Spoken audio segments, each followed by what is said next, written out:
Welcome to Beyond the Magic, a place where secrets aren't exposed, but stories are. Every 2 weeks, we sit down with magicians from around the world, from rising stars to legendary names, to explore the minds behind the miracles. This isn't about learning tricks, it's about meeting the people who make us believe in them. This is Beyond the Magic. Welcome back to Beyond the Magic, a podcast where we sit down with some of the most creative minds in the world of magic to uncover their stories, processes, and secrets. Today is a very special episode. We've had 4 episodes before. This is the 5th one of this podcast. And for the first time ever, we're not bringing only one guest, we're bringing 2. But you need to understand, because if there was a creator duo, like Penn and Teller, there's Batman and Robin, in terms of creating magic, it's these guys. Alone, they have released some of the most original and most powerful effects in magic. But when it comes to them working together, they're unstoppable. They've created things like Stroop Test. They've created one of my favorite tricks, one of them, Flix by Alakazam Magic, and so many more. My guests today are Jonathan and Nikolas Mavresis.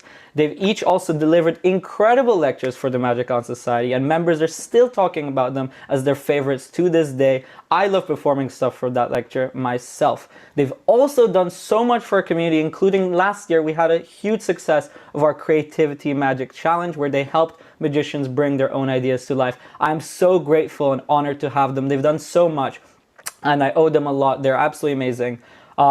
Thank you so much, Nikolas and David, for being here. Hello, how are you guys doing? Hey everyone, fantastic. Thank you for having us. Thank you for being here. This is super exciting. Yes. How are you guys doing? How's it going? I mean, we're currently in the end of the summer.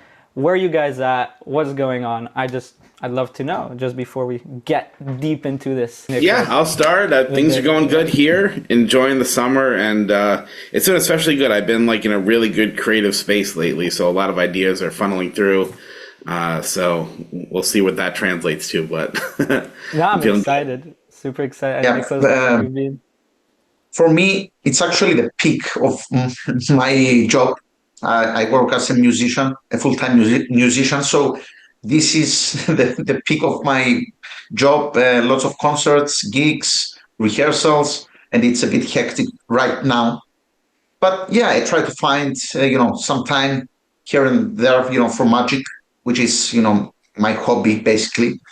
But yeah, I love my job, so it's all good.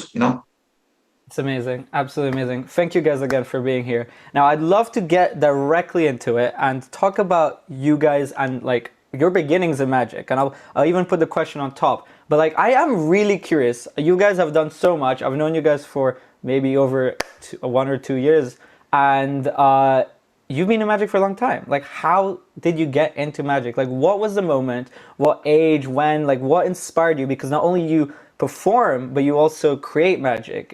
You need to be really passionate about the art form. For both of you, maybe we can start with David and then Nikolas. You can jump in. How did you start?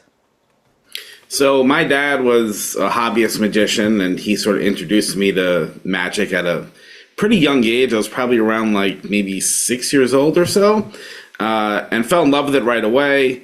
It was very cool, but this was his older tricks from when he was younger. So I sort of, as life went on and I grew up, magic, I always appreciated it, but it went sort of in the background. I wasn't I start performing right away when I was a kid. I did some tricks here and there for family, but it wasn't really until after college when I met my wife, and then she knew that I liked magic, and then she bought me a new trick, and then it was just let me dip my toes back into magic.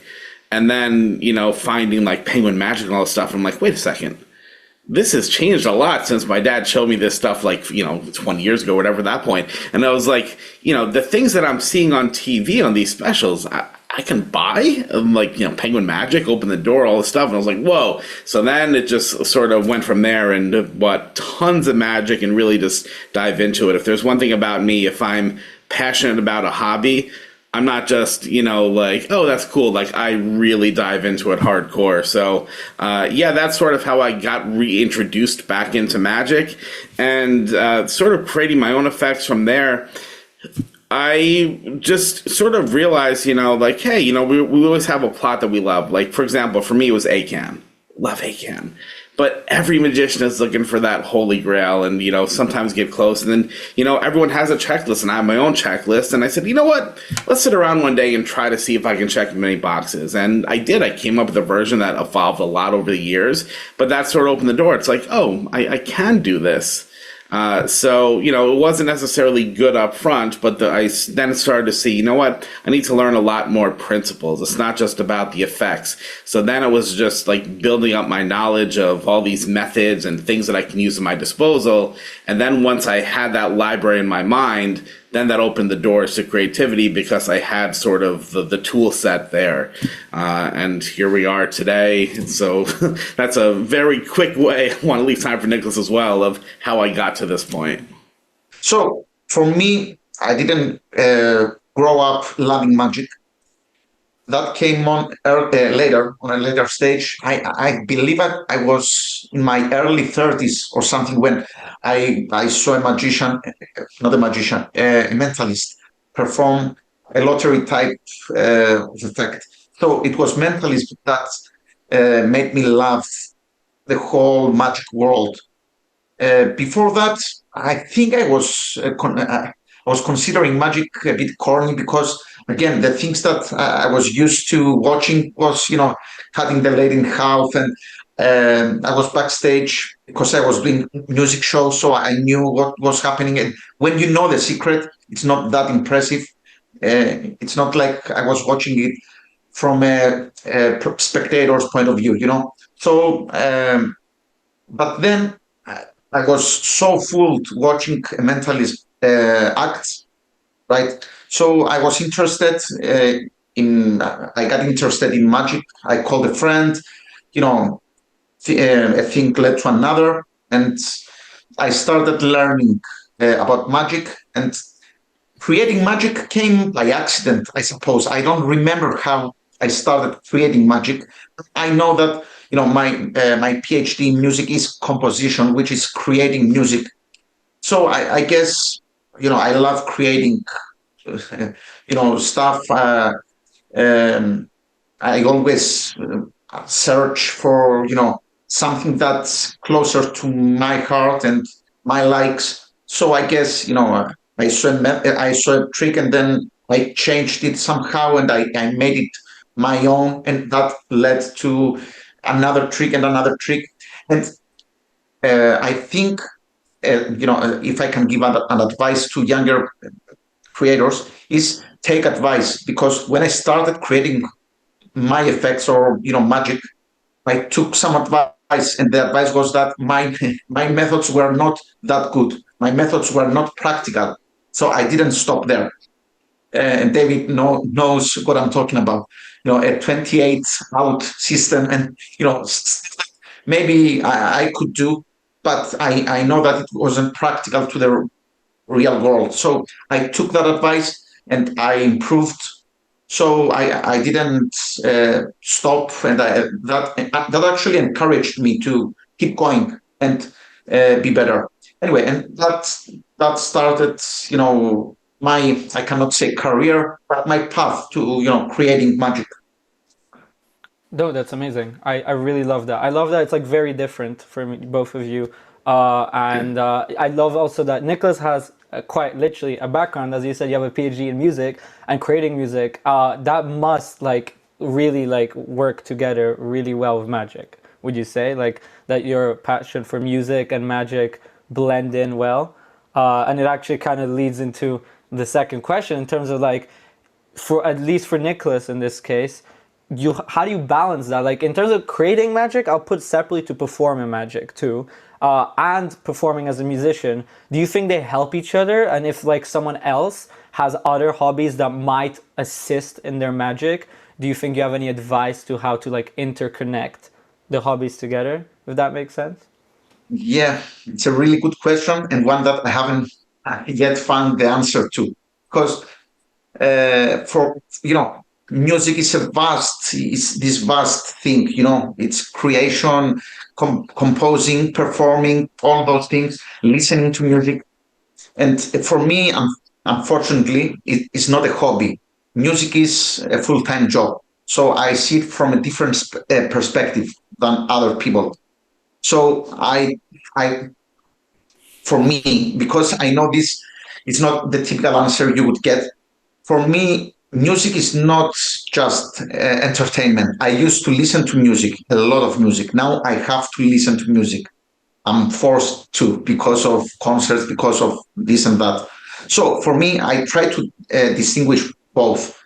Uh, I don't want to mix my work with my hobby. So it's very clear to me. Music is my job, and magic is my hobby. I do love both, but in different ways. Okay, so that's the best way to explain it. Now, I think that music has helped me to create magic. It has inspired me. It has helped me, but it's a higher force. I don't know how, but uh, it's the love of creating and love of creating music and magic. It's different things, but the love is the same, and it's there, and the inspiration is there. So I'm really grateful for music, and I'm really grateful that I can create magic, and I do believe that music has helped me into that. I love that. I love that. And just to ask you to continue about music, lots of magicians, especially stage magicians, music is such an integral part. I don't know if you've ever built like a stage act. I know you like close-up magic, if I'm correct, but correct me if I'm wrong. But at least if you were to give someone, again, advice in terms of like choosing music, I guess you'd be the perfect person to understand how music creates like emotions in a way. So you need to choose a song that's right for you. Any advice in Yeah. terms of that? Because that's a big part of like performance, music. Yeah, I mean, I'll just give you an example. Try watching a movie without music, and then you will know the importance of music. That goes for magic as well. A magic act can, without music is, I think it's meaningless. If you want to create a whole experience, right? In order to create emotion, you need music.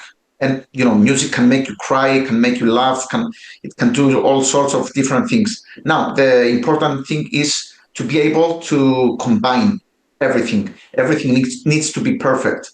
As you said, I'm not a stage performer. I do create some, from time to time I do create Auto stage tune. magic like auto chair and other stuff, but I don't do it myself.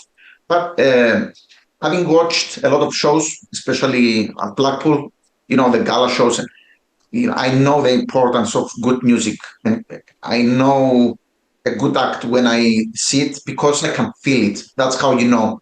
And what better way to make you feel than music? Music can make you feel a lot of things. It's not, Yeah, for you sure. can close your eyes and still be emotional about something because of the music. Yeah, for sure. So you'd like advise, by the way, to actually sit and dedicate time on choosing the right music, not to rush that when you build an Of act. course, yeah, yeah, because as I said, it's vital to a really good piece. I say piece because everything goes into a nice act, right? It's the music, it's the actual, the tricks. Is the tricks actually is the Yeah, last yeah, yeah. thing that It's a really good point. people need to worry about. It's the performance, the pattern, music, presentation, clothes, and then the tricks. A lot of Love it. things going on, but Love music it. is on the top of the list. That's good. And David, I think you were gonna say something, if I'm wrong. Oh no, yeah, just going back to, obviously music being Nicholas's profession day in and day out, and how he sort of applies that process to magic. For me, just jumping back to the earlier question, I was in the corporate digital media landscape for 15 years before this. Also trying to balance magic within that too. But I think that no matter whether it's a passion or just your day job, there's everything that you can apply towards magic. I mean, for me, just speaking, now I'm doing creating full time, but public speaking was something that was not very good and comfortable for me. And then it was only through my job presenting, my day job to clients and to people that carried over to magic, whereas when people get nerves of performing, it's the same sort of things that you have that confidence in one area and that applies to another, let alone anything where it relates to whether you're in like the marketing field I mean, obviously now you're marketing magic, whether it relates to, there's so many things that you learn in your profession that carry over that, you just have to find those synergies. But, I don't think I'd be in the position or as successful as I am in the magic world today if it wasn't for that experience I've carried over from other professions. So I think that no matter what you're in, don't think that, it's necessarily totally different. Even at the surface level, it may seem that way. There's a lot of things that can carry over, which, you have at your disposal. I really love that you say that, by the way, because it's not advice you hear often. People usually think, hey, magic, my job, different. But I love how you can see like that they can help in any way. So thank you for answering that. Let's dive into your creative processes, because we already touched a little bit on like creativity right now. But let's like really focus about it, because you both, I mean, there's like Craig Petty releases a lot, but I would say you guys are really reaching that level. And especially when you guys create a lot of good practical magic. And I say that because I personally do it. Like, for example, Stroop Test is probably, not even kidding, the number one, like the trick I do the most. In all my magic, all I do, probably I do the most. Just because it's so easy, simple, strong, and easy to carry. You don't get that a lot. Like, creating magic isn't easy. You guys do it really well. How do you guys do that? And especially collaborating, how does that work? But let's just talk about the general creative process first. How do you guys go about it? And you did a whole challenge for us about it, but like just to keep it precise. Yeah, you want me to go first? You can start, David, for sure. Yeah. Sure. So I would say that everyone's going to have a different creative process.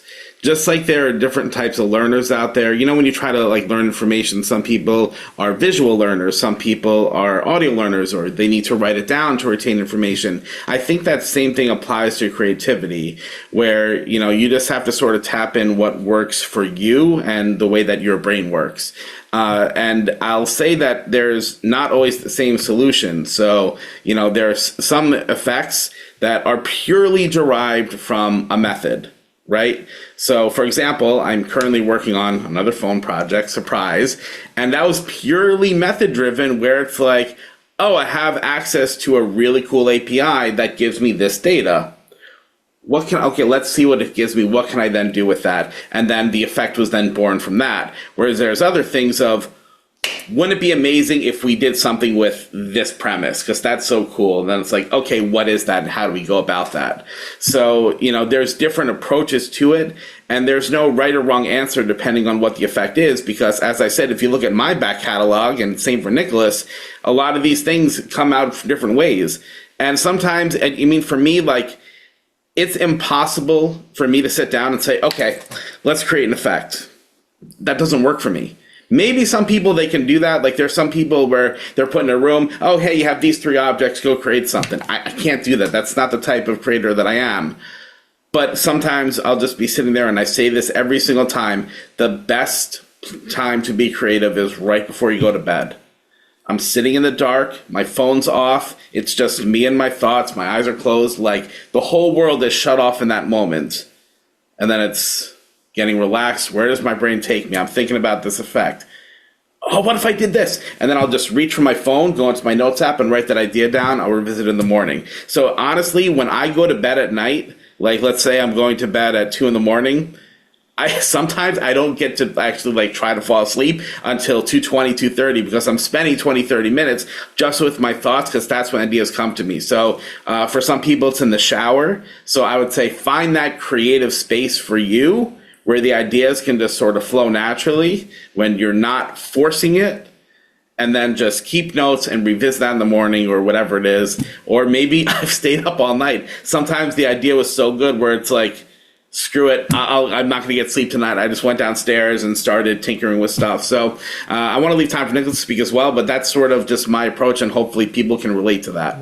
Amazing. Yeah, Nikolas, go ahead. Yeah, I think David gave the perfect answer, because a lot of things he said apply for me as well. I created a lot of tricks during the night while I was holding my then infant son, a little baby, and I was holding him and, tried to get him to sleep, and I had nothing to do. I was alone in the dark doing that. And I came up with a lot of effects. Fortunately, my son now is 6 years old, and I cannot come up with any of. I'm kidding. So yeah, I don't rush it either. I can do that. I can sit and really think and create something, but that's not the goal for me because I want to create stuff that means something. Not just meaningless routines that I can sell or whatever. So the process for me is I don't rush it, and I try to get inspired from things that I love. I talked about that during my creativity video. So a lot of things can get you can get your creative juices flowing, but it depends on you. I mean, I like different stuff from other people, so I tend to revisit the stuff that I like. Maybe it's movies, maybe it's landscapes, maybe it's the sea. Another thing that I do here, and thankfully I live near the sea, and it's 2 minutes from my home, so I can go there, sit. There are benches there, and I can look at the sea, just relax, and that things that so these sorts of things can help you because there's so many stuff going on around us these days. There's technology, the phone. I want I want to stay away from my phone. Sorry, from my phone as much as I can because it's a huge distraction. With all the time beeping and all the time, the sounds and all, calls. Unless you're creating magic on it. I was just gonna say, unless you and David wants to stay close to his phone for me. Yeah. I totally disagree. No, I'm kidding. Yeah. For David, it's a different scenario. Yeah, but in essence, I want to get inspired from things that I like. Right? Maybe it's movies or something that will spark my mind, and my creative juices start flowing. But you don't have to rush it, and try again and again and again. It doesn't mean that you're going to create good effects every day. You have to give it time. And for me, I get like maybe 3 or 4 creative bursts throughout the year because music occupies a lot of my time. So it's not like this month. Maybe it's a 2 months, 3 months. I come up with zero ideas or effects or whatever. So it's fine. I just want to say to people, it's fine. You want to create a lot of magic. Go for quality instead of quantity. That's another thing.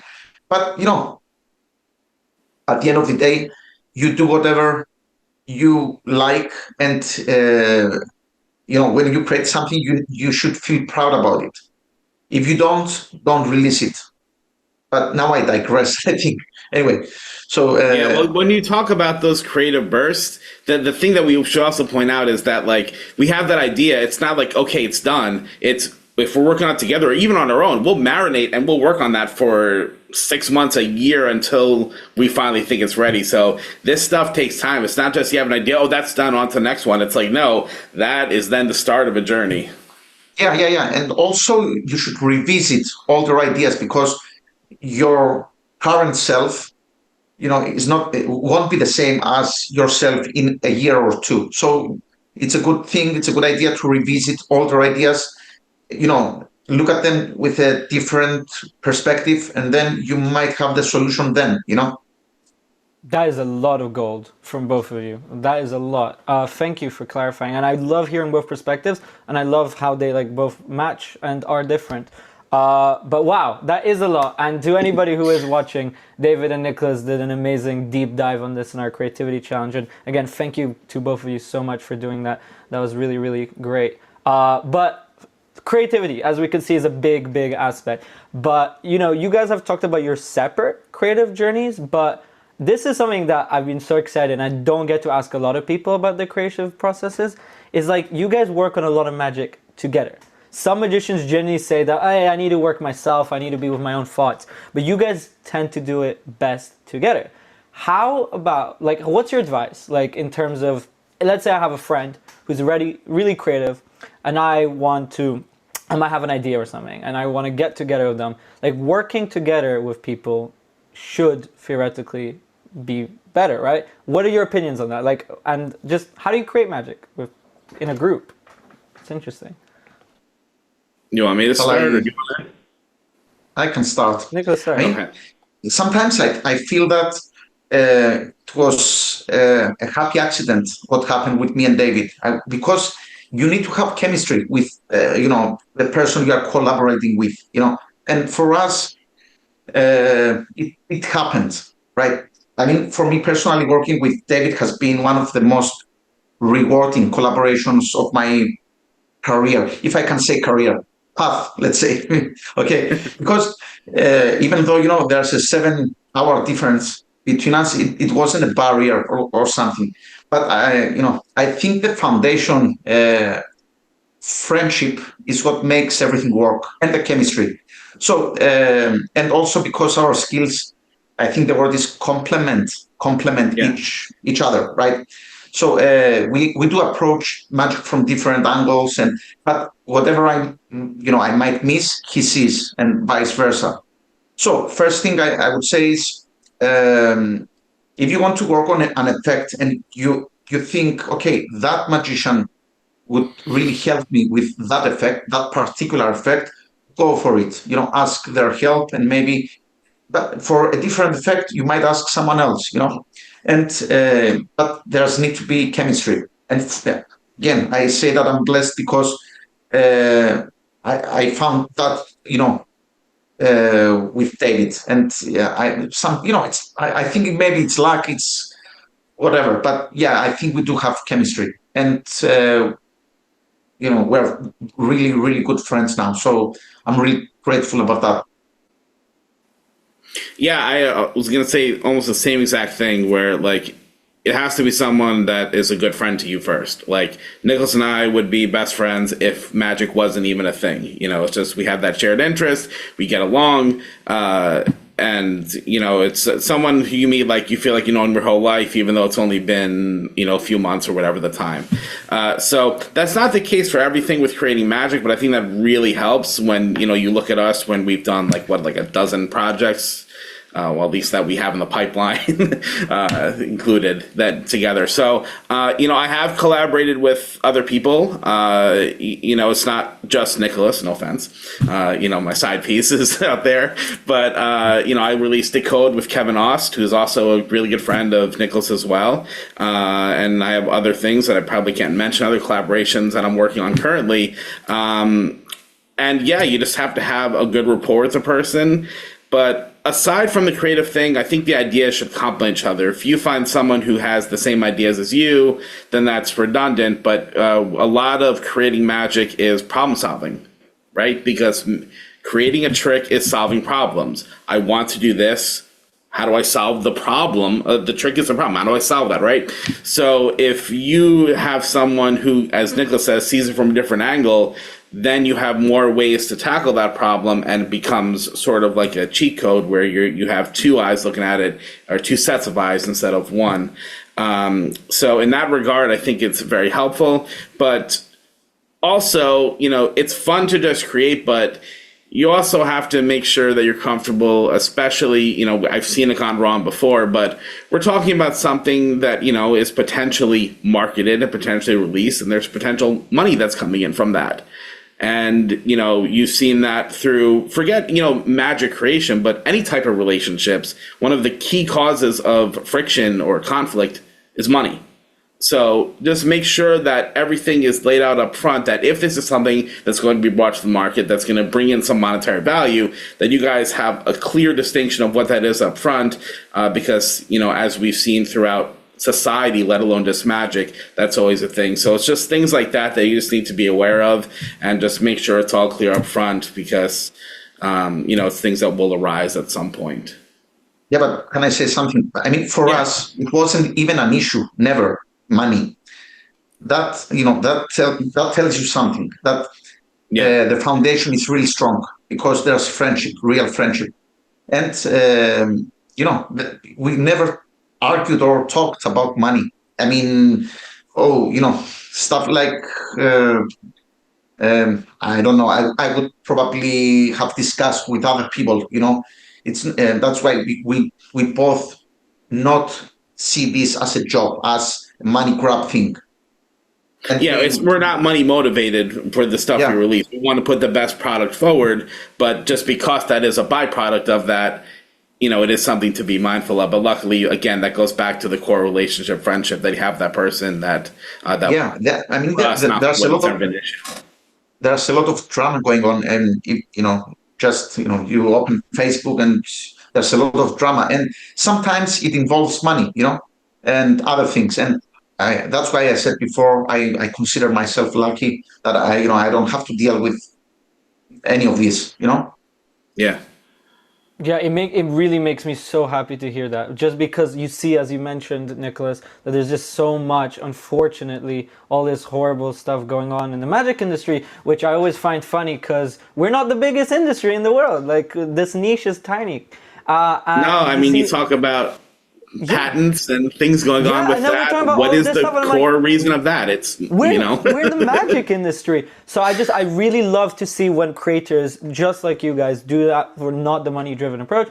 It's the same with our community. It takes a lot of work, of course, but the magic is unlike any other art form. I think Nicholas would understand a lot because, as you say, you have music and magic, and you mentioned earlier they're very different, but they also work together. But magic is, you wouldn't expect it to cause all this drama and all of that. So thank you guys for sharing all of that. It really Sure. is really nice to hear, especially about your creative processes. As we come towards the end, I think the best way, and obviously for this, it really depends what you share, but at least a little bit, what's next for you guys? And it doesn't have to be in terms of like creating tricks. If you can sneak peek or hint something, that's fine. If you can't, that's fine too. But in terms of just like, what are your goals for the future and what's coming next for both of you? I'm really curious to know. And yeah, we can I start. can answer that because I keep thinking of it. I don't want to have goals because it sounds strange, like my first statement. Because this is my hobby, and I don't want to stress anything. I don't want to have goals about my hobby. I just want to enjoy it. That's it. Whereas music, yes, I do have goals, and I try to achieve them year by year and what have you. But whatever comes to me, I'm grateful. I mean, magic wise, because that's my hobby. I just, that's really simple. I enjoy the ride. That's it for me. And again, if you rush something and if you have goals, if you set goals, I mean, goals are fine, but I don't want to set a goal where, okay, I have to create 10 tricks. That might not happen. I might create, I prefer to create one good trick rather than 10 mediocre tricks, So I don't set any goals about magic except traveling and doing maybe lectures or I love travel. So if I can combine both, that's good. That's the kind of goals I set for myself, not to create or to earn that amount of money or whatever. Again, that's my thinking. Amazing. Now, having said that, I have a lot of things in the pipeline and some joint projects with David as well. So yeah, I'm good. I feel good. So we have more. We have much more coming from both of you too, of course. So you Yeah. hear that, kids? Don't set any goals for yourself. You'll never achieve them. That's the biggest. Yeah, that's the biggest takeaway of this podcast. Yeah, I didn't say that. no, it's amazing. Nicholas. Or maybe I did say that, but I didn't mean that. I know that. The message is This is important. my sense of humor coming through. No, of course. Yeah, we do have a lot of stuff in the pipeline together and both individually. So I can tease a couple of things, maybe. Like, I don't know what this is flying across the screen there, but What? this is something that should be coming very shortly. It's our second collaboration with TCC Magic. And we just saw the first draft of the trailer today, so that should be coming very soon. Very excited about that. There is... What is this guy floating in here? Whoa, I don't know what that is. What? So if you were at any of the IBM conventions or CME conventions or lectures, you've had a chance to see this firsthand or pick it up, but that is coming also within the next couple months. It's sort of our take on a book test, but EDC style with a huge twist. So I'll leave that cryptic. I guarantee this will live in people's wallets all the time. It won't leave your wallet, that thing. Oh my gosh, is this going to replace Stroop Test? This is going to be next to Stroop Test. They're going to be like the siblings, aren't they? It's different things. But yeah, you can have, look, you can have a separate Jonathan and Nikolas Mavresis wallet. Okay. Yeah, I could. I really need, thank you. Thanks for the idea. That's what I'm getting. A Nicholas and David wallet. I love that. I'm so excited. You guys really, really do great, and we love it. What is this thing here that came into the shot? Okay. Wait, we should extend this. How many more can you show? And what's that thing? Oh, okay, that's my phone. Okay. I don't. What is that? A phone? just to wrap this up, guys. We have our last question, and this last question isn't for me. It's actually something we do. If you guys are tuning in, new to the Beyond the Magic podcast, here we do something really exciting where every guest, well, the last guest actually, asks a question for the current guest. And then next week, or in 2 weeks when this next podcast comes out, David and Nicholas will have a special question for our next guest. But you have to find out in 2 weeks to see what their question is. But this question is interesting. I'd love to hear both of your approaches. This is from our last guest, Harry Merlin Piper, who was the youngest competitor of FISM this year. He's only 14 now. He's amazing. And he's asking, because he builds a lot of magic acts. Let's say someone's building a magic act right now. And if you guys were, imagine you're building a magic act from scratch. How do you know it's truly finished and ready to perform? And this can apply to, let's say, creative magic, but mainly acts in general. But I don't want to just know about like the technical side of the tricks, also like emotionally or creatively. So it's a deep question. I think the best answer is that Kyle Purnell put out a series of lecture notes when he was very young in his career called Never Finished. I believe that's what it's called. And because that's the truth, is this an effect really is never finished. Because I would say that technically speaking, it's hard to answer this because it comes with experience that you get to a point where you know. So I'm trying to phrase the right words, because when you create enough effects, you sort of can get a good idea in your mind of how it'll play. Whereas, you still have to perform it to confirm that. But I think you just have to go out there and perform regardless, because that's how you learn from the real world experiences. So there are things that, it's okay to try things out. I don't have a show per se, but if I'm just doing close up, it's okay to try things out and, just get the reactions, because it won't evolve unless you get those sort of repetitions in there, because as many things as you can sort of plan for. From a technical perspective, you'll know when a trick is sort of there from a practicality point of view, I think, at least in my experience.